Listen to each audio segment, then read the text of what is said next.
এটা যদি কোরআনের সাথে কারো আচরণ হয়, আপনি নামাজের কথা বললে খুব ধীরস্থির ভাবে শোনেন, মেনে নিতে চান, রোজার কথা বললে খুব ভালোভাবে শোনেন, মেনে নিতে চান।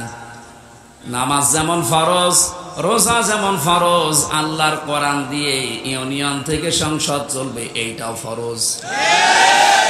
নাকি এইটা রাজনীতি? কে বলেছে আপনাকে রাজনীতি? আপনার নামাজে যদি জান্নাতে নিয়ে যায়, আপনার রাজনীতি জাহান্নামে নিয়ে যাবে।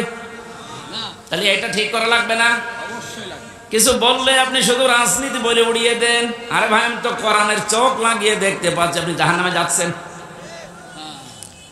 এটা যদি শুধু দুনিয়ার সাথে সম্পর্কিত হতো, আল্লাহর কসমে যে কোরআন আমি বলতাম না।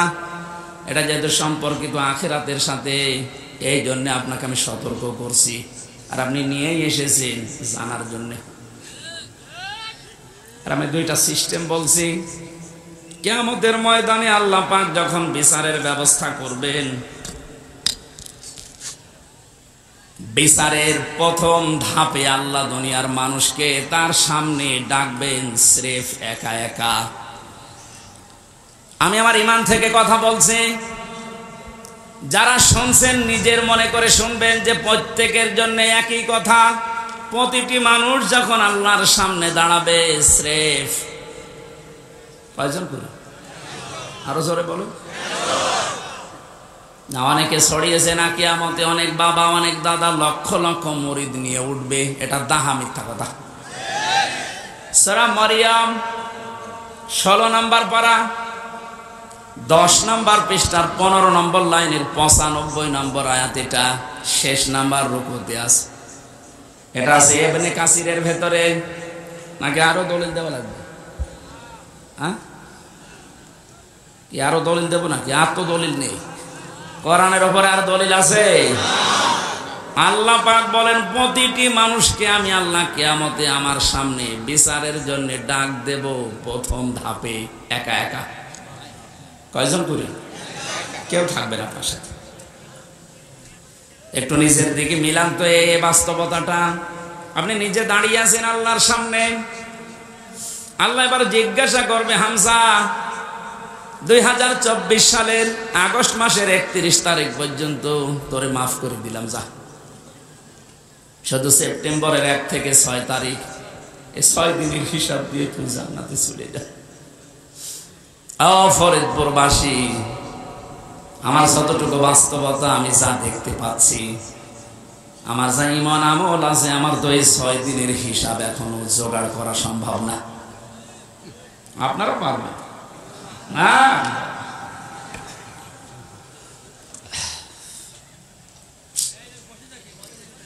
কথাটা শুনতে যত সহজ মনে হচ্ছে, বাস্তবতায় গেলে অত সহজ পাবেন না। আল্লাহর সামনে নিজেকে দাঁড় করান। যার জন্য আপনি অবৈধ পথে ইনকাম করছেন, অবৈধ পথে বেছে নিয়েছেন, কি হবে এদের দ্বারা?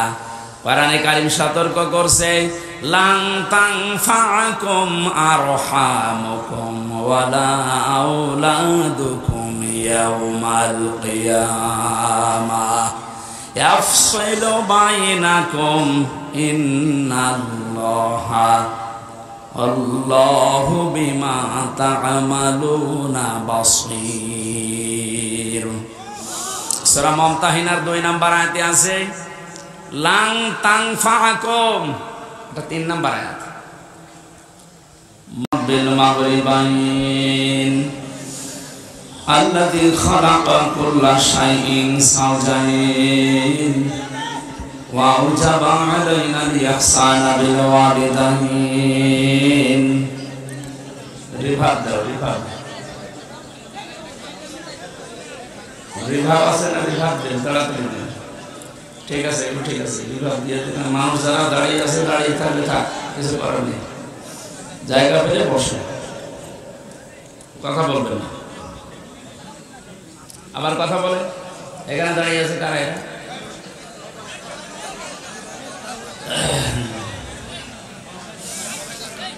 ونشهد أن لا إله إلا الله وحده لا شريك له وأشهد أن محمدا عبده ورسوله سيد الكونين صلى الله عليه وعلى آله وصحبه وأتباعه أجمعين ليلا ونهارا في الطرفين فقد قال الله تعالى في كلامه المجيد وبرهانه التوحيد أعوذ بالله من الشيطان الرجيم بسم الله الرحمن الرحيم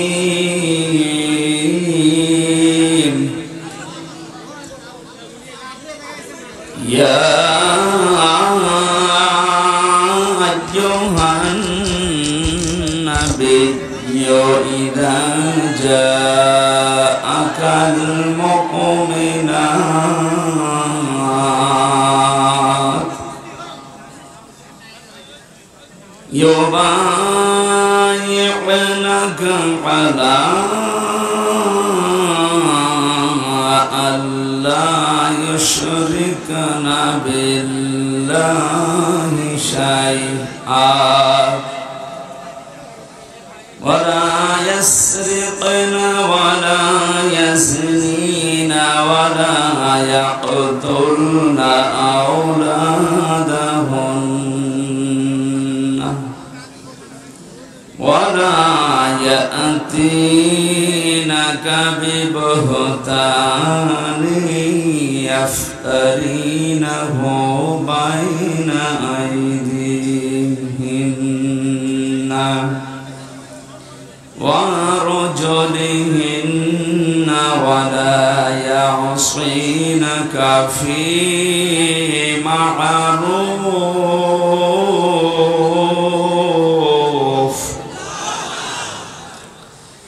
ولا يعصينك في معروف فبايعهن واستغفر لهن الله إن الله غفور رحيم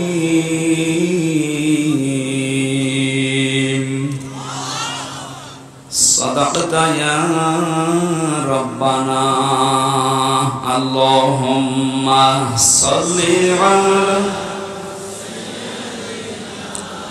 مولانا محمد وعلى آل سيدنا مولانا জীবনে যত প্রেম আছে কলিজায় নবীজির তরে সবটুকু দিয়ে দেব তাই বিনিময়ে শাফাত যদি তার পাই মুছে যাবে জীবনে যত ব্যথা ভার বালাগাল উলা বিকামালিহি কাশাফাত দুজা বিজামালিহি হাসনাত জামিউ খিসালিহি সাল্লু আলাইহি ওয়া আলহামদুলিল্লাহ ফরিদপুর জেলার মধুখালী থানার অন্তর্গত মেচামি রকনি শহীদ ওমর আলী স্মৃতি চেয়ারম্যান মাঠ ময়দানে মহিলা মাদ্রাসা ও যুব সমাজের উদ্যোগে আয়োজিত চতুর্থ বাৎসরিক মহাবিশ্বের মহাবিশ্বর আমাদের মালিক আমাদের মনিব মহান রব্বুল ইজ্জাত ওয়াল জালালের মুখের পবিত্র বাণী কোরআনে কারীম তাফসীর কোরআন মাহফিলের সনাতন সভাপতি বিশিষ্ট আলেমে দ্বীন জনাব মাওলানা সিদ্দিকুর রহমান, সম্মানিত পরিচালক জনাব মাওলানা আলী মুসামান, আলোচনা রাখলেন মাওলানা হোসেন আহমেদ মাহফুজ। আমাদের মঞ্চে এসেছেন আমাদের অভিভাবক এ থানার সম্মানিত অফিসার ইনচার্জ শ্রদ্ধাভাজন ওসি মহোদয়, প্রশাসনের ওপরে যে ভুল ধারণাটা এখনো পর্যন্ত মানুষের কাটছে না, এটা দ্রুত যেন কেটে যায়, কারণ এটা থাকলে ওনারা স্বাভাবিকভাবে কাজ করতে পারবে না। মুসলিমীয় কিছু মানুষের অপরাধের জন্য আজ পুরা পুলিশ প্রশাসনটা জনগণের কাছে কালার হয়ে গেছে। যে মানুষগুলোর কারণে এগুলো হচ্ছে তাদেরকে শাস্তির আওতায় আনে, এই মানুষগুলো তো সাধারণ। এনাদের ওপরে আজ যে ক্ষোভটা, রাগটা, আমার বাড়ির নিচতলায় একটা পুলিশ ভাড়া ছিল, 5 তারিখের পরে যে কোথায় গেছে আল্লাহ জানে, আর সে জানে, আর আসে না। কি অবস্থা গেল! আল্লাহ রাব্বুল আলামিন দ্রুত এর সমাধান যেন আমাদেরকে এনে দেন, স্বাভাবিক অবস্থায় যেন আমরা ফিরতে পারি। কারণ ওনাদের খালি দোষই আমরা অনেকে দেখি, ভালো কাজও আছে। 24 ঘন্টা ডিউটি এই পৃথিবীতে আমার মনে হয় কোন শ্রেণী বিভাগের লোক যদি করে সেটা পুলিশ। অন্যান্য কর্মজীবনে যারা আছে তাদের সর্বোচ্চ 8 ঘন্টা 10 ঘন্টা করে ডিউটি করা লাগে, আর ওনাদের কোনো 8-10 নেই, 24 ঘন্টায় ডিউটি। ঘুমিয়ে আছে, যদি সাইলেন্ট বাজে দে ওই অবস্থায় করবে। এজন্য আমার যতটুকু বাস্তবতায় আমি দেখেছি, ওনাদের সাথে আমি অনেক মিশেছি। শুধু ফরজ কাজগুলো যদি প্রশাসনের মানুষগুলো করতে পারে, ফরজ যেগুলো আছে, আমার মনে হয় যে দায়িত্ব পালন করে তারা, পুরাটাই তাদের এটা আল্লাহ ইবাদত হিসাবে লিখে নেবে। কয়েকদিন আগে যশোরের শ্রদ্ধাভাজন এসপি স্যার উনি ঘোষণা দিয়েছেন, পুলিশের এই চাকরি আমি জান্নাতে যাওয়ার মাধ্যম হিসাবে নিয়েছি। অনেক দামি কথা।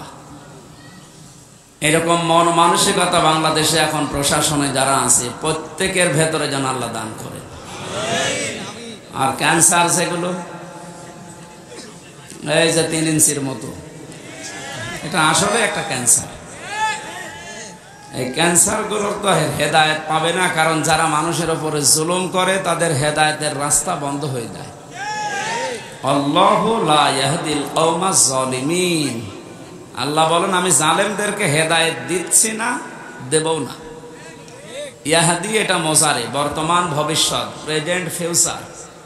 এজন্য যারা জুলুম করেছেন এই মানুষগুলো আল্লাহর হেদায়েত থেকে, জান্নাত থেকে আপনি বঞ্চিত। আপনার দুনিয়াও শেষ, আখেরাতও শেষ। দুনিয়া তো আপনার শেষ হয়েই গেছে, আপনি টের পাচ্ছেন। আর আখেরাত যে কত ভয়ঙ্কর জালেমদের জন্য। জালেমরা হামজার মামলার আসামি না, এটা সরাসরি আল্লাহর মামলার আসামি। কথাটার ওজন টের পাচ্ছে, অনেক বেশি লোড এটা। আল্লাহ পাক বলেন ইন্নামাস সাবিলু আলাল্লাযিনা ইয়াযলিমুনান নাস। সূরা শূরা 25 নম্বর পারার 6 নম্বর পৃষ্ঠা 13 নম্বর লাইনের 42 নম্বর আয়াতের প্রথম অংশে আছে তাফসীরে ফি জিলালিল কোরআন। রব্বুল আলামিন বলেন অবশ্যই আমি আল্লাহ মামলা দায়ের করব, কেস দেব। বুঝতেছে? আল্লাহ কেস দেবে। পুলিশের কাজে যদি কেউ বাধা দেয় তাহলে পুলিশবাদী কেস হয়। আল্লাহর কাছে বাধা দিলে আল্লাহ বাদী কেস হবে। তাহলে পৃথিবীতে আল্লাহ বাদী কাজ একটা আছে, সেটা জুলুম করা। জুলুম করা এটা কি বাদী কেস হবে? আল্লাহ বাদী কেস। উনি নিজে বাদী হয়ে কেস দেবেন, নিজে মামলা দায়ের করবেন, নিজেই অভিযোগ লিখবেন, নিজেই বিচার করবেন, নিজে রায় দেবেন। কিছুদিন আগে আমাদের এই সিস্টেম ছিল, ওনারা নিজেরাই ধরে নিয়ে যেত, নিজেরাই লিখত, নিজেরাই উকিল, নিজেরাই বিচারপতি, নিজেরাই রায় দিত। এইটা হয়েছিল আমার সাথে, আমি নিজে টের পেয়েছি, এই জন্য বললাম। সবাই না, এই সিস্টেম যদি আল্লাহ নিজে শুরু করে বলেন তো তখন আপনি কি করবেন? আপনি দেখেন সব কিছু দলীয়করণ করতে করতে এমন জায়গায় দেশটা নিয়ে গেছে, এমন দুর্নীতিগ্রস্ত হয়েছে দেশটা, জাতীয় মসজিদের খতিব পর্যন্ত পালিয়েছে। একটা দেশের কেন্দ্রীয় মসজিদের ইমাম যদি পালিয়ে যায় তাহলে বোঝা যাচ্ছে দেশটা কোথায় গিয়ে দাঁড়িয়েছে। তাহলে আল্লাহ নিজে বিচারপতি, নিজে রায় দেবেন। বিচারপতি যদি খারাপ হয়, যদি চরিত্রহীন হয়, যদি বিবেকহীন হয়, তার রায় যে কত মানুষের জীবন নষ্ট করে দেয় এর বাস্তব প্রমাণে কালামানিক। আল্লাহ এমন ধরা ধরেছে বিসি পর্যন্ত নেই। আমার মনে হয় পৃথিবীর ইতিহাস তৈরি করে দিয়ে গেল এই লোকটা। ক্ষমতা যখন পেয়েছিল এবং দালালি যখন করতো, মনে হতো যে কি না কি হয়ে গেছে। আর এক একটা কথা সবগুলো ইসলামের বিরুদ্ধে, আলেম ওলামাদের বিরুদ্ধে। আল্লাহ এমন ধরা ধরেছিলেন, পৃথিবীর ইতিহাসে আমি এত অপমান কাউকে হতে দেখিনি। কলার পাতা শুয়েও পার পায়নি। শেষে বেশিটা গেল উড়ে, এখন আপনি টের পান। অবস্থা ভালো না। আজকে দেখলাম মনে হয় আজরাইল দেখা করিস, মনে হয় বিদায় নেবে। এটা তো গেল দুনিয়ার শাস্তি। আল্লাহ বলেন জালেমদের বিরুদ্ধে যেহেতু আমি নিজে মামলা দায়ের করবো, ওটা যে কি করবো, আমি কি রায় দেব কেউ জানে না। ওয়ালা তাহসাবান্নাল্লাহা গাফিলান আম্মা ইয়ামালু যালিমুন। হে নবী, আপনি কি মনে করেন যে জালেমদের সম্পর্কে আমি কোনো খোঁজ রাখি না? সবচাইতে বেশি খোঁজ রাখি জালেমদের বিষয়ে। ওদেরকে শুধু ছাড় দিয়েছি। ইন্নামা নুমলি লাহুম লিয়াজদাদু ইসমা। আমি আল্লাহ ওদেরকে ওদের পাপের পরিপূর্ণ করার জন্য ছাড় দেয়, যে নাই যত বাড়বে বাড়, তো পাপ যেন একেবারে পূর্ণতা পায়। বাস্তবতা আমরা এটাই দেখলাম, অনেকের পাপ একেবারে পরিপূর্ণ হয়ে গেছে। হাজারো মানুষের জীবন নষ্ট করার কারণে আল্লাহর আরশ পর্যন্ত কেঁপে গেছে। আল্লাহুম্মা আযাবুম মুহিন। আল্লাহ তাআলা বলেন ওদের জন্য আমি অপমানজনক শাস্তির ব্যবস্থা করে রেখেছি। বলেন নাউযুবিল্লাহ। এই জন্য যারা জালেম, আপনার দুনিয়া শেষ, আপনার আখিরাতও শেষ। আপনি আরো ভয়ঙ্কর বিপদের দিকে যাচ্ছেন। এই জন্য আমার আহ্বান থাকবে, জালেম যারা তারা এখন থামবেন। কারণ জালেমের কিন্তু তওবাও কবুল হয় না। ফেরাউনের তওবা কবুল হয়েছিল, কিন্তু এতটুকু বলেছিল আন্নাহু লা ইলাহা ইল্লাল্লাহ বলতে পারেনি। ও যখন ডুবে যাচ্ছিল, একবার উপরে ওঠে আবার পানির নিচে যায়। ফেরেশতা জিবরাইল এসে কাঁটা হাতে নিয়েছিল। তাফসীরে ফি জিলালিল কোরআন, ও যখন বলবে লা ইলাহা ইল্লাল্লাহ বলতে যাবে, তখন এসে মুখের উপরে কাদা লাগিয়ে বলছে তোর আর বলার দরকার নেই, কারণ তুই যা করেছিস। এই জন্য যারা অত্যাচারী হয়, যারা জুলুমবাজ হয়, এই মানুষগুলো যদি মনে করে শেষে ভালো হয়ে যাব, না, তাদের আর তওবা কবুল হয় না। কারণ তাদের পাপের কারণে তারা শেষে ডুবে মরে। এই যে মহিন শব্দটা আছে, ওয়ালা কোরআনের প্রতিটি শব্দ কিন্তু 100% সত্য না 98%। আলাহুম আযাবুম মুহিন, তাদের জন্য আমি অপমানজনক শাস্তির ব্যবস্থা করে রেখেছি। ফিদ দুনিয়া ওয়াল আখিরাহ, দুনিয়া এবং আখিরাত। প্রশ্ন আসতে পারে, তারা তো কিছু কিছু মানে, নামাজও পড়ে, রোজা রাখে, দান সাদগাও করে। হ্যাঁ, এবার শুনুন, সূরা বাকারা 1 নাম্বার পারার 12 নাম্বার পৃষ্ঠা 7 নাম্বার লাইনের 85 নাম্বার আয়াতের মাঝের অংশে আছে আফাতুমিনুনা বিবাযিল কিতাবি ওয়া তাকফুরুনা বিবাযি ফামা জাযাউ মান ইয়াফআলু যালিকা মিনকুম ইল্লা খিজিয়ুন ফিল হায়াতিদ দুনিয়া। আল্লাহ পাক বলেন, কোন মানুষ যদি পৃথিবীতে আমার কোরআনের কিছু মানে আর কিছু বাদ দিয়ে দেয়, আমার মনে হয় সারা বিশ্বের যতগুলো দেশে ঘুরলাম, অন্যান্য দেশে যারা কাফের তারা আসলেই কাফের। আমাদের যে 96% মুসলিম, আমরা অন্য আর যাই করি আল্লাহ একজন আছে এটা তো বিশ্বাস করি। এই 96% মানুষেরা কি কথা বলে, 4% নয় বাদ দিলাম।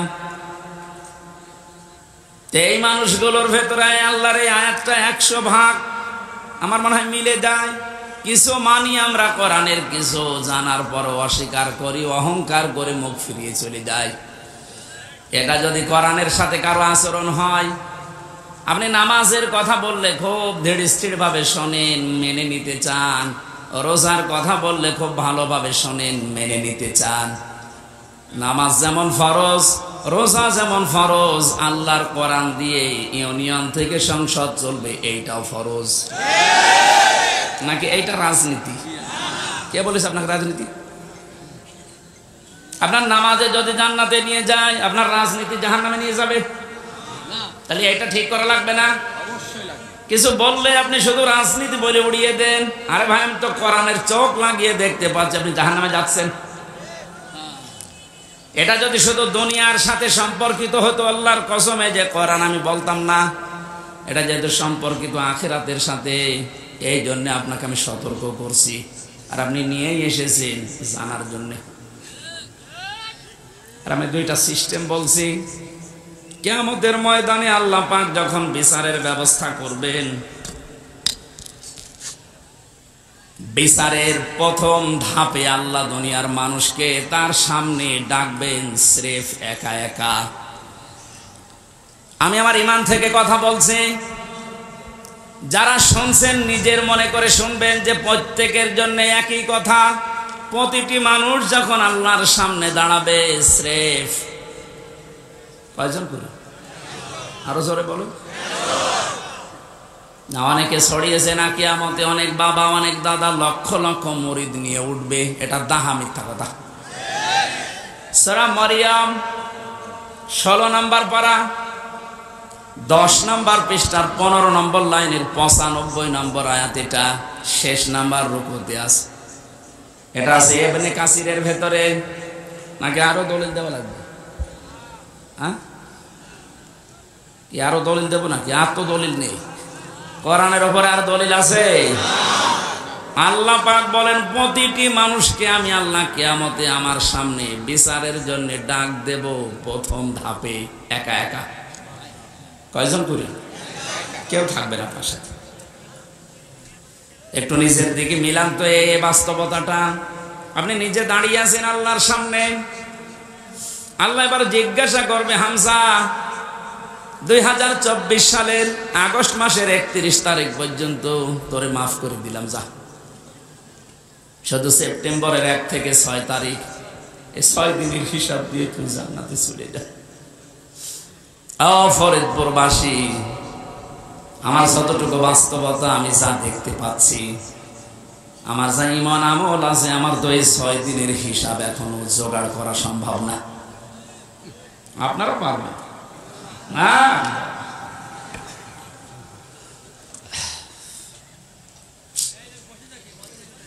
কথাটা শুনতে যত সহজ মনে হচ্ছে, বাস্তবতায় গেলে অত সহজ পাবেন না। আল্লাহর সামনে নিজেকে দাঁড় করান। যার জন্য আপনি অবৈধ পথে ইনকাম করছেন, অবৈধ পথে বেছে নিয়েছেন, কি হবে এদের দ্বারা? কোরআনে কারীম সতর্ক করছে, লান তানফাকুম আরহামুকুম ওয়ালা আওলাদুকুম ইয়াউমাল কিয়ামাহ ইয়াফসিলু বাইনাকুম ইন্নাল্লাহা আল্লাহু বিমা তা'মালুনা বাসীর। সূরা মুমতাহিনার 2 নম্বর আয়াতে আছে লান তানফাকুম, এটা 3 নম্বর আয়াত। মজারের আগে যদি লান আসে অর্থ হয় কখনো সম্ভব না। এখানে অনেক আলেম বসে আছে, এই যে লান তানফা নাফা ইয়ানফাউ, এটা মজারে, এর আগে লান দিয়েছেন। আল্লাহ নিজে গ্যারান্টি দিচ্ছেন কখনোই সম্ভব না, কখনোই উপকার করতে পারবে না। তোমাদের সম্পদ আদি, তোমাদের সন্তান আদি, কিয়ামতের ময়দানে কেউ তোমার উপকারে আসবে না। আল্লাহর এই কথাটা যদি আমরা 100 ভাগ বিশ্বাস করতাম, এই দেশে হাজারো মানুষের অবৈধ ইনকাম বন্ধ হয়ে যেত। আমরা ওই যে কিছু ভাষা বিশ্বাস করি, এই জন্য আমাদের অবৈধ পথ বন্ধ হয় না।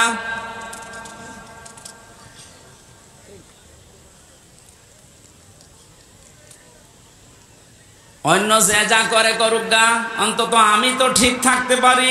জীবন চলে গেলেও কার জন্য কি করব? আমার সন্তানের জন্য, স্ত্রীর জন্য। এরা সব কিছু আমার থেকেই পার্থক্য করে দেবে আল্লাহ। সেঙ্গায় ফৎকার দেওয়ার সঙ্গে সঙ্গে যত রকমের সম্পর্ক ছিল আপনার দুনিয়ায়, আল্লাহ বলেন ফালা আনসাবা বাইনাহুম। নসবের বহু বছর আনসাব, কোন সম্পর্ক আর বাকি থাকবে না, সব কাট করে দেবেন। যা নিজের স্ত্রীকে দেখার পরও বলবেন কে তুমি? আমার তো দুনিয়ায় বিয়েই হয়নি, বউ পাবো কোথায়? ও দুনিয়ার মুসলমান ভাইরা, অন্য জাতির কথা আমি বাদ দিলাম। আমরা যেহেতু জান্নাত বিশ্বাস করি, কিয়ামতে জবাব দেওয়া লাগবে বিশ্বাস করি, আমরা ভুল করি কি করি? আমাদের সাবধান থাকা লাগবে, আমি যেন জবাবটা ঠিক করতে পারি।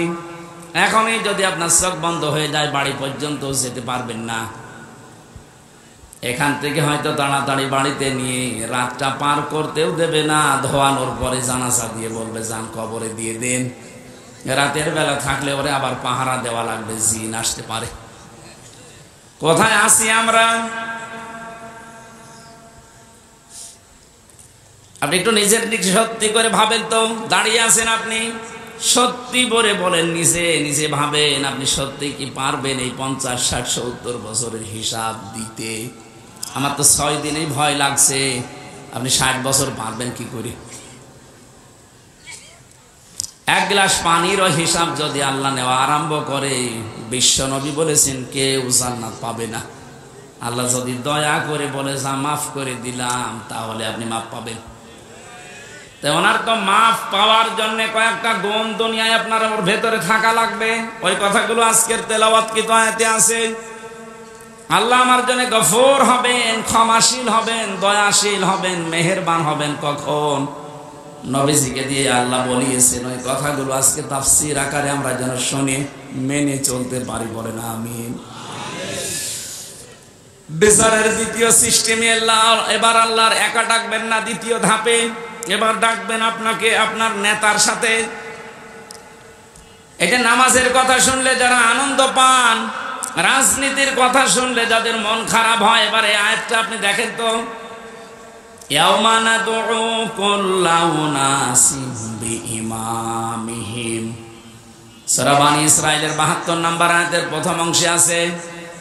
আল্লাহ পাক বলেন কিয়ামতে প্রতিটি মানুষকে বিচারের দ্বিতীয় ধাপে এবার আর একা ডাক দেব না, প্রত্যেকটি মানুষকে ডাকবো তার নেতার সাথে। কার সাথে? এই জবাব দেন। আগে নেতা, ইমাম, এরপরে কর্মী। আপনি ভাবেন তো, যার আদর্শ মেনে আপনি রাজনীতি করেন, যাকে আপনি ভোট দেন, যার পেছনে স্লোগান দেন, যার কাছ থেকে টাকা পয়সা খান, এই লোকটা কিয়ামতে আপনার সামনে থাকবে, আপনি পেছনে। ওর যে সিহারা, ওর যে সুরাত সিরাত, আপনি নিজেও জানেন যে চরিত্র কি। আপনার চাইতে আল্লাহ ভালো জানে না? বলেন বলেন। তাহলে এই লোকটা যদি সামনে থাকে আপনার, আপনি পেছনে, ওরে দেখেই তো আল্লাহর রাগ হয়ে যাবে, আপনার পর্যন্ত যাবে। এইরকম লোকের পেছনে থেকে যদি আল্লাহ আপনাকে দেখে, কি হবে বলেন? আমার মনে হয় আপনি ধরা খাবেন। অবশ্য ঠিক, তার মানে তো ধরা খেয়ে বসে আছে।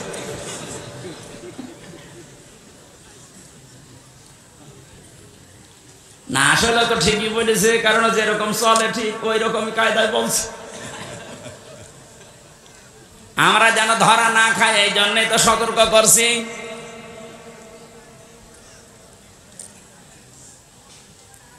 কোরআনে কারীম জানান জানে এই দুনিয়াতে কারো জন্য একা না, সবার জন্য।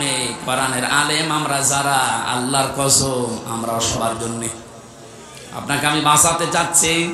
শুধু নামাজ দিয়ে রোজা দিয়ে যদি জান্নাতে যাওয়া যেত, আব্দুল্লাহ বিন উবাই আপনার আগে জান্নাতে যেত।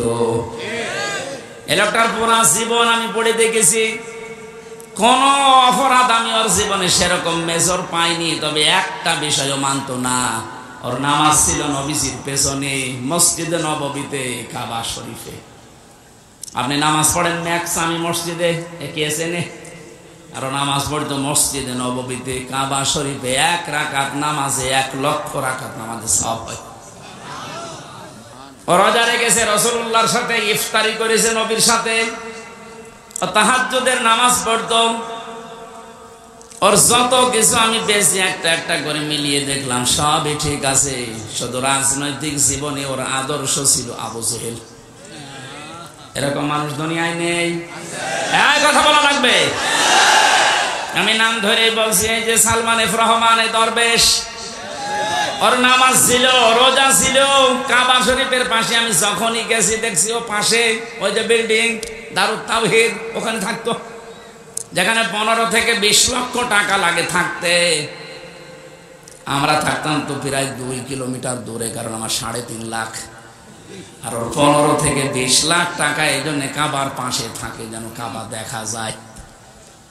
টাকা যদি ভ্যান চালিয়ে উপায় করা লাগতো, তাহলে আমার মনে হয় 5 কিলো দূরে থাকতো।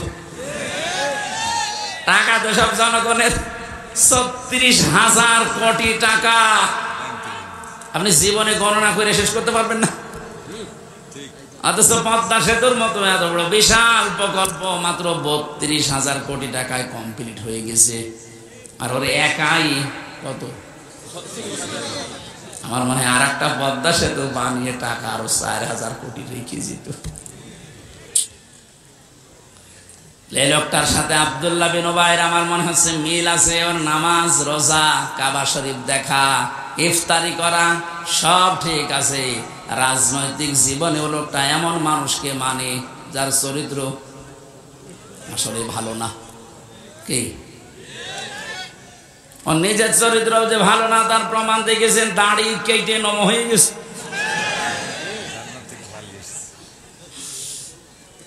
প্রশাসনের লোক যখন ধরতে গেছে, ওরা কিন্তু চিনতে পারে নাই।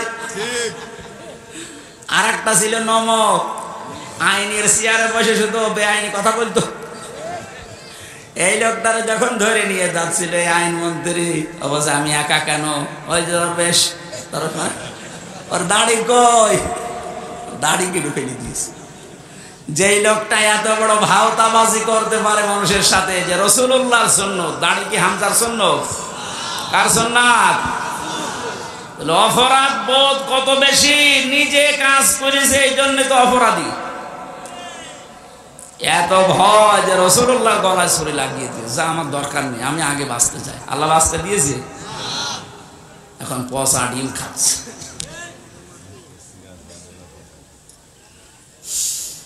ফরিদপুরবাসী, যেহেতু আপনি বুঝেই ফেলেছেন কিয়ামতের ময়দানে দ্বিতীয় ধাপে আপনাকে আল্লাহ আপনার নেতার সাথে ডাকবে, সুতরাং এমন মানুষের পেছনে থাকা লাগবে যাকে দেখলে আল্লাহ রসুলের কথা মনে হয় এবং যার কর্ম এবং বাস্তবতা রাসূলুল্লাহর সাথে মিলে যায়। এরকম মানুষের দেশে নেই। আমরা এই প্যান্ডেলের ভেতরে এসে কত কথা বলার পরে বলে ঠিক আছে, এখান থেকে যাওয়ার পরে সব উল্টিয়ে ফেলি। এই জন্য আমাদের কপালের কোনো পরিবর্তন নেই। এবার আর ভুল করা যাবে না। কি কথা বলেন না কেন? এবারও যদি ভুল করেন আবার পেছিয়ে যাবেন। আশা করছি আপনার বিবেক কাজে লাগবে। এজন্য কোরআনে কারিমের নামাজের কথা বললে আপনি ভালোভাবে মেনে নিয়েছেন, রোজার কথা বললে মেনে নিয়েছেন, অন্যায় যেখানে প্রতিবাদ সেখানে, এটার আরবি নাম জিহাদ। জিহাদের কথা বললে আপনি জঙ্গি মনে করেন। জীবন আমি লাঞ্ছনা, গঞ্জনা, অপমান, অপদস্থ এগুলো দিয়ে ভরে দেব দুনিয়ার জীবনটা, আর মরণের পরে নিয়ে যাব আসাদ্দিল আযাব, যন্ত্রণাদায়ক এবং কঠিন ভয়ঙ্কর আযাবের দিকে নিয়ে যাব। এটা কোনো কাফেরের বিপক্ষে আল্লাহ বলেছেন, আমি পাইনি। কোরআনে কাফেরের বিরুদ্ধে কথা আছে অন্য কথা, মুনাফিকের বিরুদ্ধে কথা আছে অন্য কথা। কিন্তু মুসলমান কিছু মানে কিছু মানে না। এদের যে কি শাস্তি দুনিয়ার আখেরাতে আপনি তো দেখলেন। দুনিয়ায় আমরা কিছু মানুষকে দেখতে পাচ্ছি যে অপমানকর শাস্তি আল্লাহ ব্যবস্থা করে দিচ্ছে। আর আসাদ্দিল আযাব যেহেতু দিয়েছেন ইসমে তাফসীল, এটা সুপারলেটিভ ডিগ্রি, এর উপর আর কোনো শব্দ আরবিতে নেই। আল্লাহ বলেন এমন যন্ত্রণাদায়ক ভয়ঙ্কর কঠিন আযাবের দিকে মরণের পরে নিয়ে যাব, ওটা আমি আল্লাহ ছাড়া আর কেউ জানে না। এজন্য জালেম যারা, আপনাদের দুনিয়া শেষ হয়ে গেছে, আখিরাত তো আপনি শেষ করে ফেলেছেন। আপনাদের জন্য বড় আফসোস লাগে আমাদের। আমরা যদি কোনো জুলুম করি, আমরা নিজেরা আজকে থেকে থেমে যাব। কারণ জালেম, মাজলুম, এই দুইটা শব্দ ভয়ঙ্কর। ইত্তাকি দাওয়াতাল মাজলুম ফাইন্নাহা লাইসা বাইনাহু ওয়া বাইনাল্লাহি হিজাব। নবীজি বারবার জানিয়েছেন, উম্মতেরা যাই করো মজলুমের বরদুয়া থেকে নিজেকে বাঁচিয়ে রাখবা। কারণ মজলুমের বরদুয়া, আল্লাহর ভেতরে কোনো হেজাব, পর্দা থাকে না, সরাসরি কবুল হয়ে যায়। আজকে কোরআনে কারিমের এই ময়দানে যারা এসেছি কিছু কথা শোনার জন্য, প্রথমে দোয়া করে নিচ্ছি, আল্লাহ আমার জীবনে যেন কোনো জুলুম না থাকে, আমার দ্বারা কেউ যেন মাজলুম না হয়ে যায়, তুমি আমাকে রক্ষা করবা, বলেন আমিন। যিনি আমাদেরকে এই মাহফিলে নিয়ে এসেছেন, আমরা তার শুকরিয়া আদায় করছি, আলহামদুলিল্লাহ। দরুদ আর সালাম পড়ছে আমাদের নবী মুহাম্মদ রাসূলুল্লাহ সাল্লাল্লাহু আলাইহি ওয়াসাল্লামের প্রতি। আমাদের আজকের আলোচনার বিষয় হচ্ছে, আল্লাহ নিজে আদেশ দিচ্ছেন, হে রাসূল, 6টা গুণ যারা অর্জন করবে দুনিয়ায়, আপনি তাদের জন্য আমার কাছে ইস্তেগফার করেন, ক্ষমা চান। ক্ষমা করার মালিক একচ্ছত্র কে বলেন তো? আল্লাহ। দুনিয়ার কোন পীরের আছে? নবীজির আছে? না। ক্ষমা করতে পারে শুধুমাত্র আল্লাহ নিজে। ফাসাব্বিহ বিহামদি রাব্বিকা ওয়াস্তাগফির, আপনি ইস্তেগফার করেন আল্লাহর কাছে, তার তাসবিহ তাহলিল আদায়ের মাধ্যমে আপনি ইস্তেগফার করেন। ইন্নাহু কানা তাওয়াবা, কারণ তিনি তাওবা কবুলকারী, ইস্তেগফার কবুলকারী। আমার ভালোভাবে শিক্ষা নেওয়ার বিষয় এখানে এইটা, যেহেতু তাওবা কবুল করবেন একজন, তিনি আল্লাহ, তিনি নিজে শিখিয়ে দিচ্ছেন, নবীজি এই 6টা গুণ যাদের ভেতরে আছে আপনি তাদের জন্য আমার কাছে ক্ষমা চান। তাহলে এটা ক্ষমা করার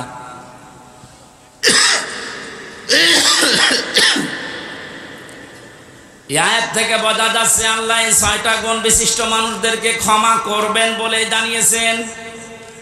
আমাদের এখন বুদ্ধিমানের কাজ হবে এই 6টা গুণ দুনিয়া থেকে অর্জন করে তারপরে বিদায় নেওয়া। কথা বলেন না কেন?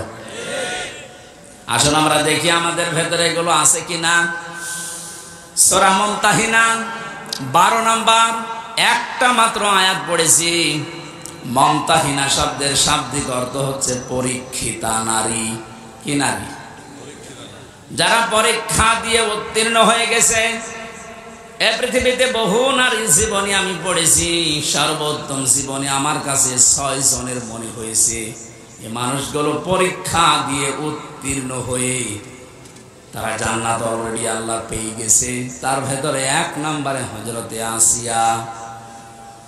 হযরতে আসিয়া আলাইহিস সালাম এত বেশি পরীক্ষা দিয়েছিলেন তার ঈমানের উপরে টিকে থাকতে গিয়ে।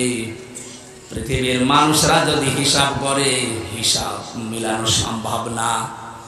শুধুমাত্র ঈমানের উপরে টিকে থাকতে গিয়ে হাতের ভেতরে তিনি পেরেক লাগিয়ে দিয়েছে তার নিজের স্বামী, পায়ের ভেতরে পেরেক লাগিয়েছে, মাথার উপরে গরম তেল ঢেলে দিচ্ছে, কপালের ভেতরে শলাকা লাগিয়েছে। এই কঠিন অবস্থায় হযরতে আসিয়া দেখলেন আল্লাহ পাক জান্নাত জিবরাইলকে দিয়ে পাঠিয়ে দিয়েছে। তিনি জান্নাত দেখলেন, ডাক দিয়ে বললেন, ইযি ক্বালাত রাব্বি ইবনিলি ইনদাকা বাইতান ফিল জান্নাতি ওয়া নাজ্জিনি মিন ফিরআউনা ওয়া আমালিহি ওয়া নাজ্জিনি মিনাল কওমিজ যালিমিন। হযরতে আসিয়া ডাক দিয়েছেন, রব্বুল আলামিন, তুমি আমার জন্য জান্নাতের ভেতরে একটা ঘর বানিয়েছো, এভাবে না তৈরি করি তুমি যেখানে আছো ওই জায়গায় একটা ঘর আমার জন্য বানিয়ে দাও, যেন সব সময় তোমারে আমি দেখতে পারি।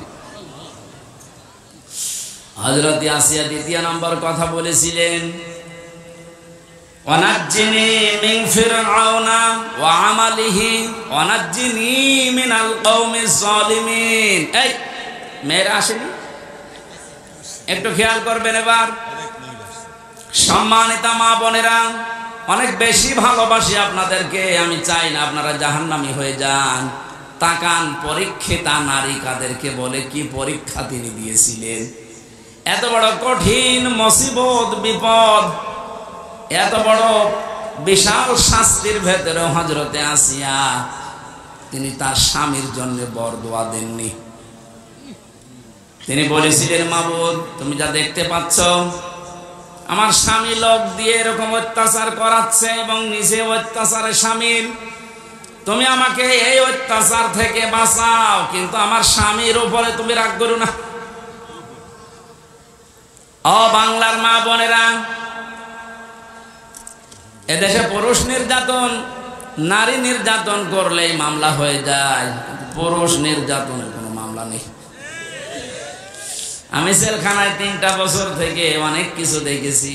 আর এখানে 100 ভাগের প্রায় 60 ভাগ লোক শুধু এই দাম্পত্য কলহ নিয়ে জেল খাটতেছে। মেয়েদের এই ছোট মনের কারণে পেরে ওঠে না। সে প্রত্যেকে কি হুজুর বলেন আর কি খেজুর বলেন, এদের এই মানুষগুলো যদি একটু মন উদার করতো, আমার মনে হয় পরিবারে আমাদের শান্তি আরো ফিরে আসতো। বাস্তব দেখেছি যে জল্লাদটা এখন আছে, আগে তো শাহজাহান ছিল, ও মারা যাওয়ার বের হয়ে মারা গেছে, এখন নতুন একজন দায়িত্ব পেয়েছে, ইলিয়াস, চট্টগ্রামে বাড়ি। লোকটাকে একদিন বললাম, ভাই কি অবস্থা বলেন তো।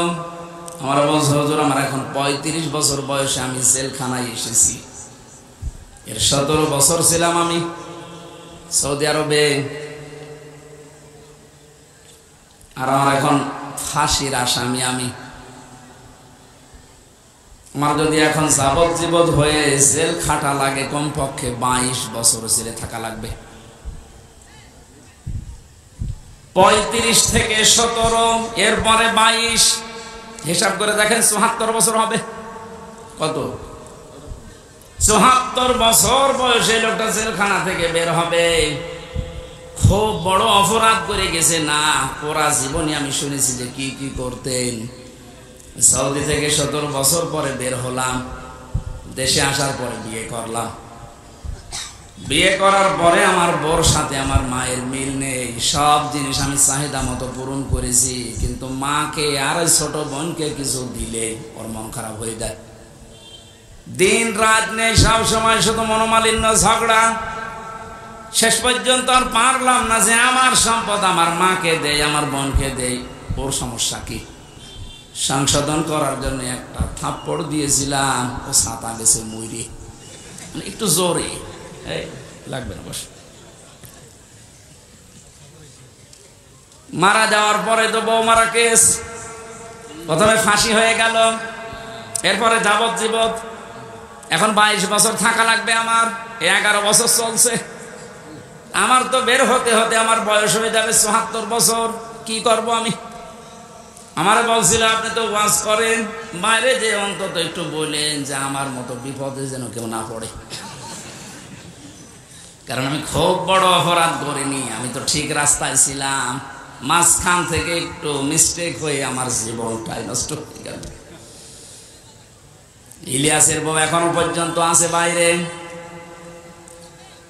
ইলিয়াসের যখন শুনেছে যে ওর যাবজ্জীবন জেল হয়ে গেছে, প্রথমে ফাঁসির কথা শুনে মেয়েটা কি, সে তো মারা গেছে, তার যে শাশুড়ি ছিল, এই শাশুড়ি এবং শ্বশুর পরবর্তীতে ওর মা বাবার উপরে এই মেয়েটার জন্য বহু অত্যাচার চালিয়েছিল। ভেতরে যেহেতু যোগাযোগ বিচ্ছিন্ন ছিল, কষ্টের কথাগুলো যখন এসে এসে আমার কাছে বলতো, আমি নিজেই কেঁদে ফেলতাম যে এই লোকটা তো সেরকম মেজর অপরাধ না, আর তো মারার জন্য মারে নাই, শুধু সংশোধনের জন্য একটা থাপ্পড় দিয়েছিল, ছাতা মরে গেছে। স্ত্রীর যদি মনটা উদার হতো, মন যদি বড় হতো, নবীজির হাদিস যদি এই মেয়েটা মানত, বিশ্ব নবী জানিয়েছেন পৃথিবীর মেয়েরা তোমরা যদি মনে করো যে আমার স্বামীর হায়াত বেড়ে যাক, আরো বেশি দিন বেশি থাক, আমার স্বামীর সম্পদ সম্মান আরো বেড়ে যাক, তাহলে স্বামীকে মাঝে মাঝে বলবা তার রক্তের সম্পর্ক যেগুলো এগুলো যেন অটুট রাখে, ঠিক রাখে। পৃথিবীর মানুষের সবচেয়ে বেশি রক্তের সম্পর্ক তার মায়ের সাথে। এক কথা বলেন কেন?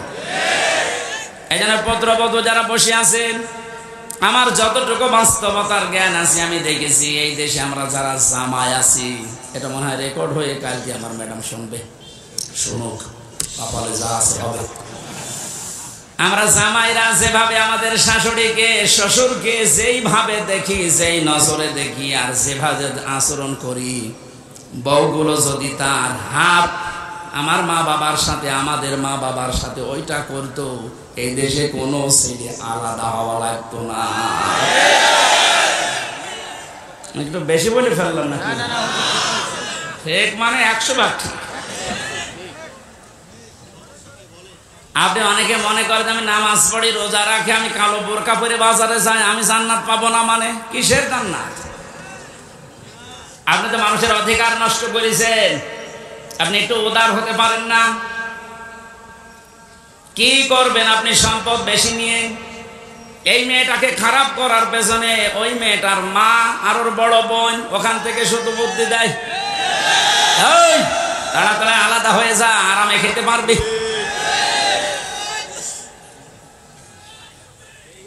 এখানে তাকবীর দেওয়ার দরকার, সব বলা হয়ে যাচ্ছে আর তাকবীর দিচ্ছে।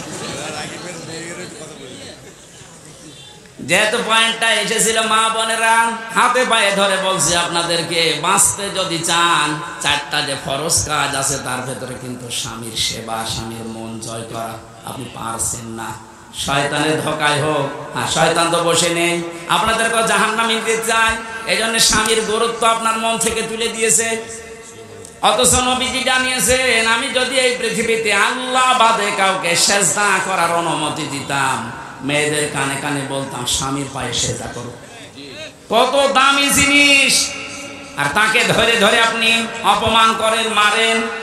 আমি তাফসীর থেকে একটা পয়েন্ট লিখেছি, ইহুদিদের মেয়েদের ভেতরে স্বভাবগুলো আছে।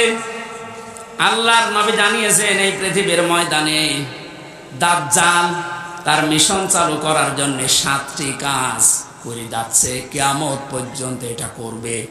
মেয়েরা যারা এসেছেন আপনারা যেন সাবধান হয়ে যান। এই জন্য বলছি, দাজ্জালের মিশন হচ্ছে 7টি। ওরা ইহুদিদের মেয়েদের যে গুণগুলো আছে এগুলো আমাদের ভেতরে প্রবেশ করাতে চায়। মহিলা প্যান্ডেলে যারা আছেন আপনি মেলাবেন, আমি তাফসীর থেকে তুলেছি। 1 নম্বরে আন্নানা। আন্নানা বলা হয় ওই সমস্ত মেয়েদেরকে যে মেয়েরা স্বামীকে বলে তুমি যা করবা সব আমার জন্য, আর বাকি সব ডিলেট। এরকম মেয়েদের মন দেশে নেই। এটা দাজ্জালের একটা মিশন। প্রথম, যেই মেয়েকে দাজ্জাল টার্গেট করবে মনে করবেন ওর ভেতরে এই গুণটা পয়দা হবে, এই দোষটা, যে যা করবা তুমি সব আমার জন্য, বিয়ে আমারে করেছো, এখন তোমার মা বাবা বোন ভাই যা আছে চাচা ফুফু সব ডিলিট করো। এরকম মন, এরকম কথা বলে, এরকম বউ দেশে আছে না নেই? আপনি বিশ্বাস করতে পারেন ওই মহিলাকে দাজ্জাল টার্গেট করেছে, ওকে জাহান্নামে নেওয়ার জন্য। 2 নম্বরে মান্নানা, যে মহিলা খালি খোঁটা দেয়, বাবার বাড়ির কথা তুলে মাঝে মাঝে স্বামীর মনে কষ্ট দেয়, খোঁটা দেয়, তুমি আমার চেনো, আমি চেয়ারম্যানের মেয়ে, আমার ভাই একটা মাস্তান। 3 নম্বরে হান্নানা, যে স্বামীর খেদমত করা দরকার এটা করে না, আর উল্টা খেদমত নেয়। যদি বলেন একটু আমি যাই 8 ঘন্টা ডিউটি করে আসলাম, একটু পানি দাও, তুমি ডিউটি করেছ আমি কি বসেছিলাম? পানি নিজে ঢেলে খাওয়ার, আমার একটু ঢেলে দাও।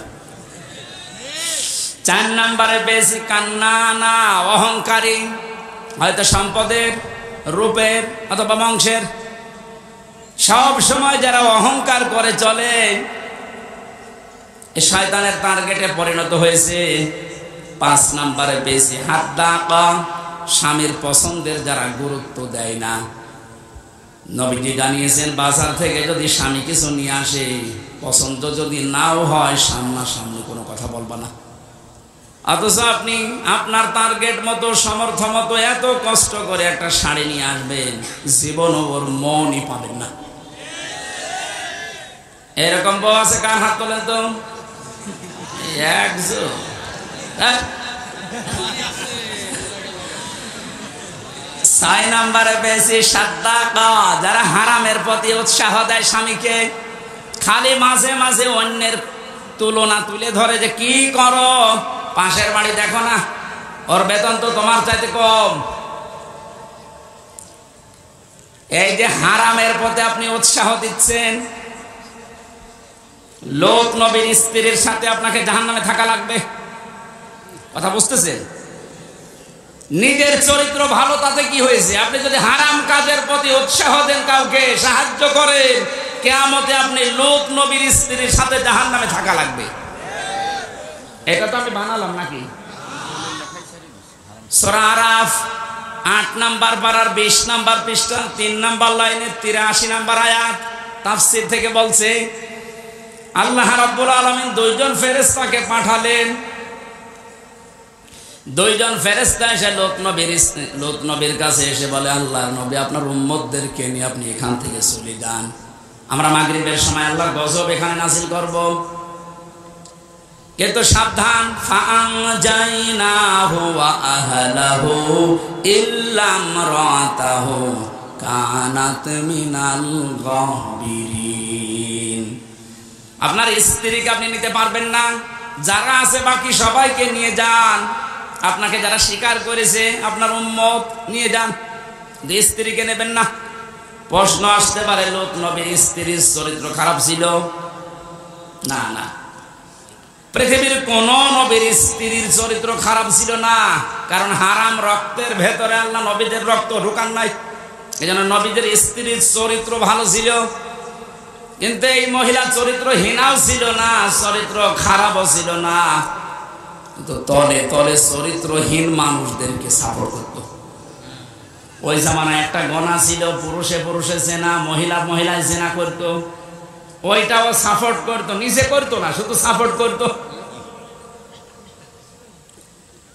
একটু চিন্তা করেন তো, এত বড় একটা জলিলুল কদর নবী লূত আলাইহিস সালাম, তিনি ইব্রাহিম নবীর ভাগ্নে,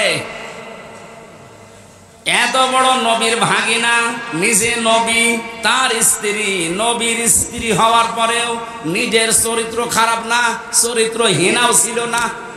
শুধু হারাম কাজ যারা করে তাদেরকে সহযোগিতা করতো, সাপোর্ট করতো, ভালোবাসতো, যে ঠিক আছে। এইটা করার কারণে আল্লাহ তাকে বললেন, ছেড়ে দাও, ওকে আমি জাহান্নামে, ওকে গজব নাযিল করে ধ্বংস করে জাহান্নামে দেব।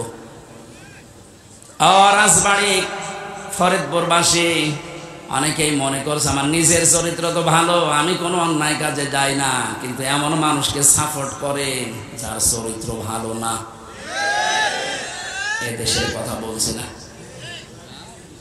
এক কথা বলছে না। মা বোন যারা এসেছেন, হযরতে ফাতেমাতুজ জোহরাকে আল্লাহ যে 2টা কারণে জান্নাতের নেত্রী বানিয়েছেন মেয়েদের, তার 1 নম্বরে কোনো দিন তিনি স্বামীকে হারাম কাজে উদ্বুদ্ধ করেননি। না খেয়ে থেকেছেন 3 দিন পর পর। আপনি সহ্য করতে পারবেন? 3টা দিন মানে 72 ঘন্টা না খেয়েছিলেন নবীর মেয়ে, তারপরও স্বামীকে দিয়ে কোনো হারাম কাজ করতে উদ্বুদ্ধ করেননি। আর আপনার কোনো অভাব নেই, এরপরও স্বামীকে দিয়ে বাম হাতের ইনকাম করান। আজকে একটা এসপির স্ত্রী তার স্বামীর বিরুদ্ধে নিচে মামলা দিচ্ছে। সম্মানিত মা বোনেরা, আমাদের হুঁশ হবে একদিন, যেদিন আজরাইল আসবে, ওই সময় হুঁশ হয়ে আর লাভ হবে না। এখনই হুঁশ ফেরা দরকার। 7 নম্বরে বেশি বাররাক, এটা না বলাই ভালো। হ্যাঁ, বলে আমি মায়ের খাই। বাররাকা মানে এমন স্ত্রী যে স্বামীর গায়ে হাত তোলে। এই কথা বলছে না কেন? এরকম মানুষ দেশে নেই? বহু পালোয়ান বাইরে বীর, ভেতরে যায় ক্ষীর হয়ে যায়। এটা দাজ্জালের যে 7টা মিশন নারীদেরকে নিয়ে, এখানে যারা এসেছে এই মেয়েরা যেন এই মিশনে এই খপ্পরে না পড়ে, বলেন আমিন। এত বড় কঠিন মুহূর্তে হযরতে আসিয়া তার স্বামীর জন্য বরদোয়া দেননি। হ্যাঁ, তিনি বলেছিলেন, আল্লাহ তুমি আমাকে বাঁচাও, নাজ্জিনি মিন ফিরআউনা ওয়া আমালিহি ওয়া নাজ্জিনি, একালে করে টান আছে, তুমি আমার স্বামীর অত্যাচার এবং যাদেরকে দিয়ে অত্যাচার করাচ্ছে এই জালেমদের কবল থেকে তুমি আমাকে বাঁচাও, কিন্তু আমার স্বামীর উপরে তুমি গজব দিও না। এত বড় কঠিন মুহূর্তেও যদি বরদোয়া না দিতে পারে, আপনার কি হয়েছে? একটা সাবান কম হলে আপনি খোঁটা দেন, বরদোয়া দেন, উল্টা পাল্টা কথা বলেন। পরীক্ষিতা নারী হওয়ার জন্যে 28টা গুণ মেয়েদের অর্জন করা লাগে। সূরা নিসার ভেতরে ধারাবাহিকভাবে আল্লাহ দিয়েছেন। ইবনে কাসির তাফসীরটা মেয়েদেরকে পড়াবেন। আমার আজকের আলোচনার বিষয় ওইটা না, শুধু নামকরণটা বললাম। সূরা মুমতাহিনা শব্দের শাব্দিক অর্থ পরীক্ষিতা নারী। কি নারী? পরীক্ষিতা নারী। যে সমস্ত মেয়েরা পরীক্ষা দিয়ে পাশ করেছে তাদের ভেতরে 6টা গুণ আপনি হে নবী দেখতে পাবেন। এরা যখন আপনার কাছে বায়াত নেবে বলে আসবে, তাদেরকে আপনি বলবেন, মেয়েরা এসেছিল নবীজির কাছে, এসে বলে, হে রাসূল আমরা আপনার সাথে হাত মিলাতে চাই। ইবনে কাসির মুফাসসির বলেন, বিশ্ব নবী জানিয়েছেন ওই সময় আমি মেয়েদের বেগানা মেয়ের সাথে হাত মিলাই না। অথচ বাংলাদেশে আমরা বহু পীরের নামে কলঙ্ক দেখছি, ওরা মেয়েদেরকে পর্যন্ত মুরিদ বানায়। এই কথা বলছেন? পুরুষের জন্য মহিলাকে মুরিদ বানানো, তার খেদমত নেওয়া জায়েজ আছে? বলেন বলেন। এগুলো যারা করছেন না বুঝে করছেন, আপনি থামেন। বিশ্বনবী জানিয়েছেন, হ্যাঁ এই পৃথিবীতে 3টা জিনিস আমার কাছে সবচাইতে বেশি প্রিয় লাগে, ভালো লাগে। তার 1 নম্বরে আমার নিজের স্ত্রী। কার স্ত্রী? নিজের স্ত্রী, জাওজাতি। আমার নিজের স্ত্রী ভালো লাগে আমার কাছে, আমাদের কাছে স্ত্রী ভালো লাগে, তবে নিজেরটা ছাড়া অন্যেরটা। কথা বলছেন? এই জন্য হাজারো মানুষের দেখবেন লাইন চলছে এখনো। এই যে পরকিয়া প্রেম যারা করেন, এখনই থামেন, হয়তো 3টা ক্ষতি হয়ে যাবে দুনিয়ায় আর 3টা আখেরাতে। পরকিয়া প্রেমে যারা লিপ্ত আছেন, আপনার 1 নম্বরে চেহারার উজ্জ্বলতা নূর আল্লাহ নষ্ট করে দেবে। 2 নম্বর আপনার হায়াত আস্তে আস্তে কমে যাবে। 3 নম্বরে যখন মারা যাবেন ঈমান পাবেন না। একটা সংসার নষ্ট করার জন্য বেঈমান হয়ে মরবেন। এ লাইনে আছে নাকি এলাকায় কেউ? যদি থাকেন আপনি থেমে যাবেন আশা করছি। বিশ্বনবী বলেন, 2 নম্বরে আমার কাছে নামাজ ভালো লাগে, 3 নম্বরে আমার কাছে সুগন্ধি ভালো লাগে। এই 3টা আমাদের কাছেও যেন ভালো লাগে, সেই ব্যবস্থা আল্লাহ করে দেন। বলেন আমিন।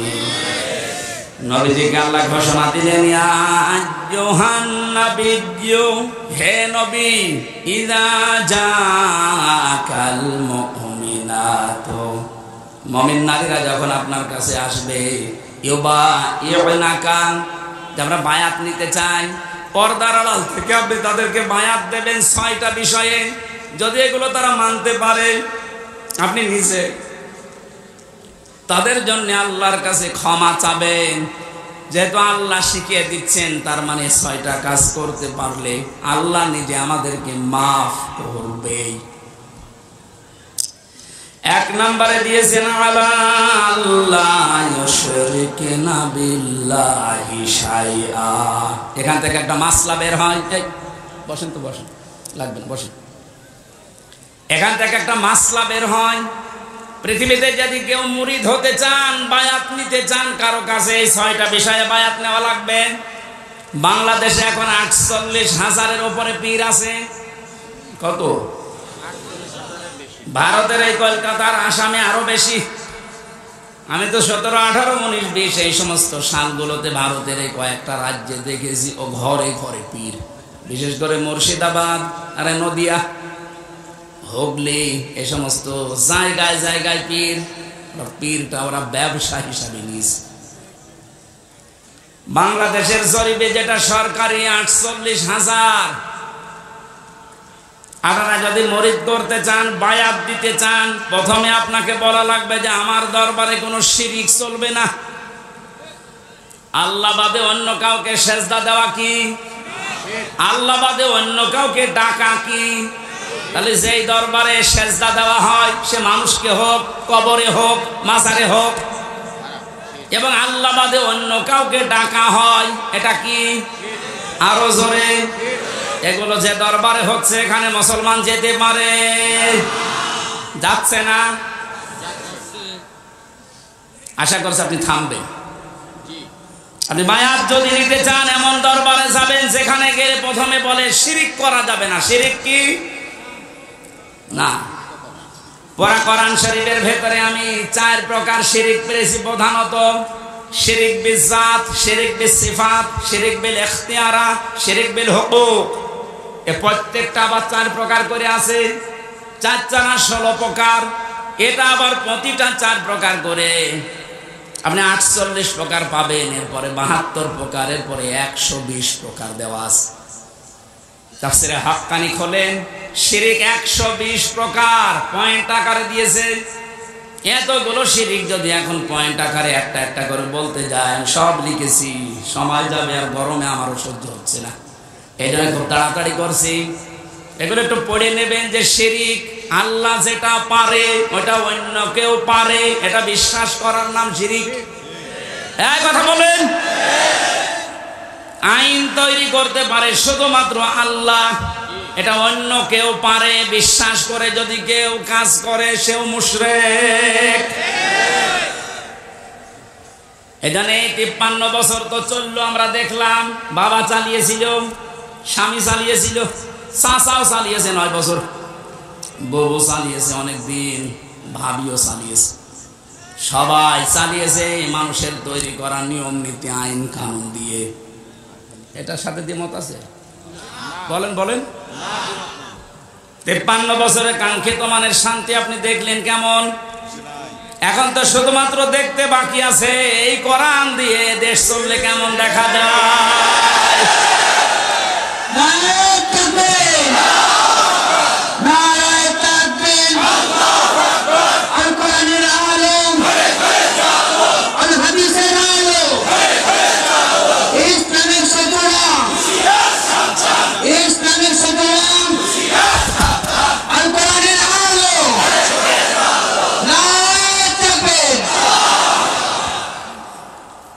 আরে ভাই, আমরা তো দেখলাম যে 53 বছরে কি পারে না, কেমন চলে। যেহেতু এটা বাকি আছে দেখতে, এটা একটু দেখা যায় না?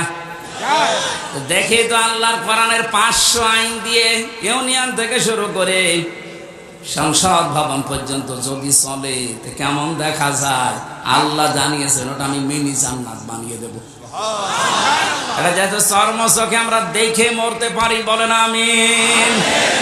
খুব আশা আমার, খুব আকাঙ্ক্ষা লাগে আল্লাহ কোরআন দিয়ে দেশ চললে কেমন দেখা যায়। পৃথিবীতে আমরা দেখিনি, সৌদি আরবে দেখেছি, কিন্তু 100 ভাগ না 70 ভাগ। কোরআন যদি সত্যিই যায় পৃথিবীতে নারীর যে মুক্তি বিশ্বনবী দেখিয়েছেন ওটা আপনি দেখতে পাবেন। এখনো দেখতে পাননি, মনে করছেন মনে হয় ইসলাম ওই রকমই, আগে প্রতিষ্ঠিত হতে দেন। সুতরাং এই জুজুর ভয় যারা দেখাচ্ছেন আপনারা জালেম একদিকে, আর একদিকে আপনারা মুনাফিক।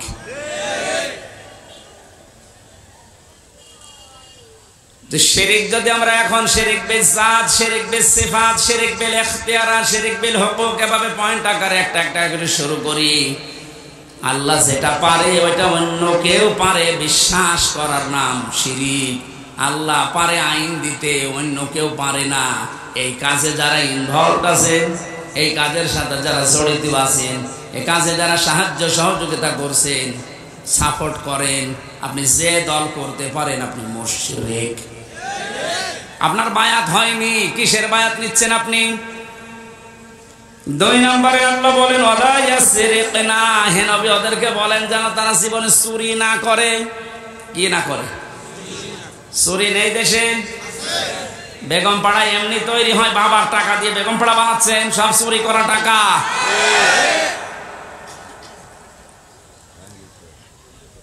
এই যে প্রশাসনের উপরে যাদের রাগ আজ, আমি তো বাস্তবে দেখেছি ওদের সাথে মিশে, মাত্র কয়েকজন উপরে এই শয়তানরা এত কামিয়েছে, এত চুরি করেছে, এখন আর এই মানুষগুলো রাস্তায় বের হতে পারছে না ওদের কারণে।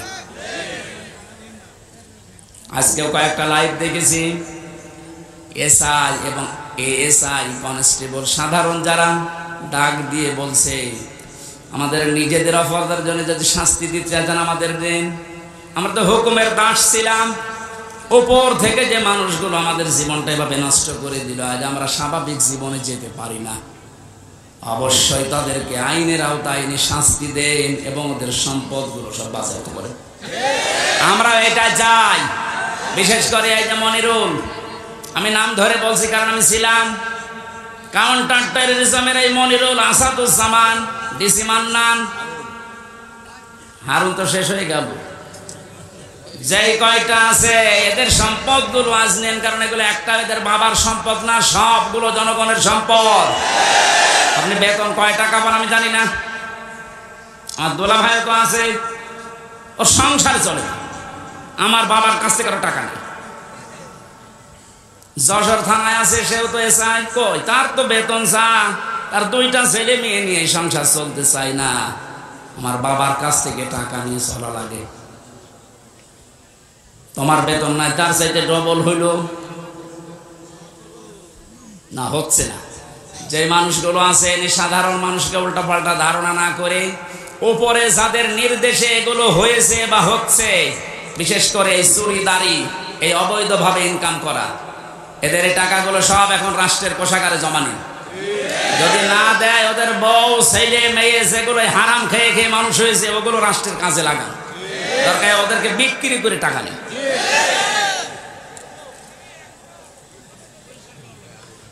চুরির এইটা যদি আমরা শপথ নিতে পারতাম যে চুরি করব না, চুরি বন্ধ করব, এ দেশটা কিন্তু দাঁড়িয়েছে। তো এক দরবেশই যদি এত টাকা চুরি করে থাকে, বাকি যারা দরবেশের ভান ধরিস, তাদের অবস্থা কি? ওরা ইয়াসিনা, জেনা করা যাবে না। এই জেনা শুধু হাতের জেনা, মুখের জেনা, চোখের জেনা, অন্তরের জেনা, লজ্জা স্থানের জেনা। এই জেনাগুলো আজ বন্ধ করার জন্য যে যেখানে আসি ওই জায়গা থেকে দায়িত্ব নেওয়া লাগবে, বিশেষ করে মেয়েদের আগে, কারণ জেনা এ শব্দ শুরুই আল্লাহ করেছেন মেয়েদের দিয়ে। আযানিয়াতু ওয়াযানি ফাজলিদু কুল্লা ওয়াহিদিন মিনহুমা মিয়াতা জালদা। আল্লাহ পাক বলেন জেনাকারিনী এবং জেনাকারী, আগে কার নাম? মেয়েদের নাম। এজন্য মা বোনেরা আপনারা নিজেদেরকে কন্ট্রোল করেন। এই মোবাইলটা, এই ফেসবুক এবং কম্পিউটার, এই সমস্ত জিনিস দিয়ে আজ মানুষ জেনার লাইনে এগিয়ে যাচ্ছে। আগে হ্যালো হ্যালো, এরপরে শেষ পর্যন্ত লজ্জা স্থান দিয়ে শেষ হয়। যে এলাকায়, যে দেশে, যে অঞ্চলে জেনা বেড়ে যায়, প্রকাশ্য হোক গোপনে হোক, ওখানে আল্লাহর 8টা গজব নাজিল হয়। কয়টা? এমন মহামারী রোগ আল্লাহ ছড়িয়ে দেয় যার চিকিৎসা পৃথিবীতে নেই। এজন্য আমরা সাবধান হব। আমাদের এই দেশটা জেনা যেগুলো চলছে, এগুলো কি করে বন্ধ করা যায় নিজ উদ্যোগে, পারিবারিক ভাবে, সামাজিক ভাবে। আর দাজ্জুস লা ইয়াদখুলুল জান্নাহ, নবীজি জানিয়েছেন দাজ্জুস জান্নাতে যাবে না। দাজ্জুস বলা হয় ওই পুরুষকে যে তার মেয়েকে, যে তার বউকে, তার বোনকে, তার মাকে কন্ট্রোল করতে পারে না। ওগুলো আরো মানুষ দিয়ে দেখায়, শান্তি পায়। এই পৃথিবীতে একটা মাত্র প্রাণী আছে যে তার লজ্জা স্থান উল্টা করে মানুষকে দেখে আনন্দ পায়, তার নাম কুকুর। নাম কি? লজ্জা স্থান ঢেকে রাখার জন্য কিন্তু অনেক বড় লেজ আল্লাহ তাকে দিয়েছে, কিন্তু লেজ উল্টো করে দেখায়। কথা বলছে না কেন? আপনার শরীর ঢাকার জন্য এত বড় কাপড়ের ব্যবস্থা, 12 হাত, এরপরও আপনার পেট দেখা যায়, এরপরও আপনার পিঠ দেখা যায়। কুকুর যেমন নিজের লজ্জাস্থান দেখে আনন্দ পায়, আপনিও এক প্রকার কুকুর। এর চাইতে নিকৃষ্ট ভাষা আর বলতে পারলাম না।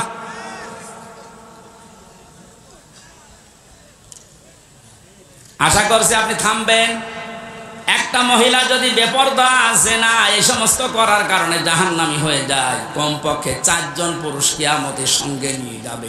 প্রথমে তার বাবাকে, এরপরে বড় ভাইকে, এরপরে স্বামীকে, এরপরে বড় ছেলেকে। আপনি বলেন তো, এক একজন মহিলা যেভাবে চলছে আজ, এভাবে যদি চলতে চলতে ওরা জাহান্নামে যায়, আমাদেরকে যারা 4 জনের নাম বললাম, হয়তো আমি কারো বাবা, নাই স্বামী, নাই বড় ভাই, নাই বড় ছেলে, জান্নাত পাওয়া সম্ভব হবে? এই জন্য কন্ট্রোল হবে। জেনার পরিবেশগুলো বন্ধ করা দরকার আস্তে আস্তে। আল্লাহ পাক বলেন, ওয়ালা ইয়াকতুলনা ওয়ালাদাহুন্না, খাবারের ভয়ে সন্তানকে হত্যা করো না। এখানে কয়েকটা মাসলা বের হয়। আপনাদের মনে হয় কষ্ট হয়ে যাচ্ছে নাকি? আমার তো কষ্ট হচ্ছে। আমার একটা ফ্যানের ব্যবস্থা যদি করতেন আগে থেকে, এই ঝামেলাটা হতো না। এখন ওইভাবে হয়, মানুষ একবারে একজন দাঁড়ি দাঁড়ি বাতাস দিবে, ওর জীবন না, ওরা বাতাস দিয়াবেন, ফ্যান দিয়ে প্রথমে থেকে ভালো। ওয়ালা ইয়াতিনা বিবহতানিন ইয়াফতারিনাহু বাইনা আইদিহিন্না, জেনে বসে কোনো মানুষ যেন একজনের উপরে অপবাদ চাপিয়ে না দেন। এই সিদ্ধান্ত নিয়ে, এই বায়াত নিয়ে আমার কাছে আজকে থেকে যান। এই গোনাটা বাংলাদেশ সহ বিশ্বে এখন বহু জায়গায় আরম্ভ হয়েছে। কিচ্ছু জানে না যে লোকটা, আন্দাজে তার উপর একটা অপবাদ দোষ চাপিয়ে তার জীবনটা ধ্বংস করে দেওয়া হচ্ছে। কথা বলে ঠিক কিনা? বহু ভুক্তভোগী মানুষকে আমি জেলখানায় পেয়েছি, একেবারে নিরপরাধ, কিচ্ছু জানে না ও বিষয়ে, আন্দাজে দোষটা চাপিয়ে তার সংসারও শেষ, তার জীবনটাও শেষ করে দিলেন। এই গুনাহ আপনি মাপ পাবেন না। অপবাদ দেওয়া থেকে আমাদের বিরত থাকা লাগবে। খুব মারাত্মক অপরাধ এটা, অপবাদ। 6 নম্বরে আল্লাহ বলেন, ওয়ালা ইয়াসিনাকা ফি মা'রুফিন ফাবাইহুন্না, কোন ভালো কাজ যদি আপনি আরম্ভ করেন, সেই কাজের বিরোধিতা যেন আপনার সাথে না করে। এজন্য আমরা কোনো ভালো কাজে আঞ্জাম দিলে দলমত দেখা যাবে না, ওই কাজে আঞ্জাম দেওয়া লাগবে। আজকে কোরআন প্রচার হচ্ছে বিনা দ্বিধায় নির্দ্বিধায়, কোনো পারমিশন লাগছে, কোনো ঝামেলা আছে? এই ভালো কাজে আমাদেরকে সাহায্য সহযোগিতা করা, যতটুকু পারা যায় এগিয়ে আসা লাগবে। এই 6টা কাজ যদি কারো ভেতরে পরিপূর্ণ এসে যায়, আল্লাহ পাক বলেন, নবী ফাবাইহুনাকা ফাবাইহুন্না, এই 6টা গুণ যারা অর্জন করে তাদের বায়াত আপনি গ্রহণ করেন। আর আমি আল্লাহর কাছে তাদের জন্য বলেন, আস্তাগফির লাহুন্নাল্লাহ, আল্লাহ তুমি এদেরকে মাফ করে দাও। ইন্নাল্লাহা গফুরুর রহিম, অবশ্যই আমি আল্লাহ ক্ষমাশীল, দয়াবান। জোরে বলেন সুবহানাল্লাহ। এই 6টা গুণ আমি সহ যারা এসেছি, আমাদের বাস্তব জীবনে আল্লাহ যেন মেনে চলার তৌফিক দেন। পারিবারিক জীবন নিয়ে যে কথাগুলো বলছিলাম, ওগুলো আমি বই আকারে জেলের ভেতরে লিখেছিলাম, যে পারিবারিক জীবনে দাম্পত্য কলহ এবং এর সমাধান করার জন্য যে 77টা বিষয় লাগে, যেগুলো যে ড্রাইভারের কাছে আছে, আপনার মেয়ের জন্যে, বউয়ের জন্যে, ফুফুর জন্যে, বোনের জন্যে, মায়ের জন্যে নিয়ে যাবেন, ওদেরকে পড়াবেন, পারিবারিক জীবনে শান্তি ফিরে আসবে ইনশাআল্লাহ। কারণ হাজারো মানুষ এই পারিবারিক জীবনে আজ জেল খাটতেছে। আল্লাহ আমাদেরকে এই 6টা গুণে গুণান্বিত হওয়ার তৌফিক দান করুন। আল্লাহুম্মা আমিন। লা ইলাহা ইল্লা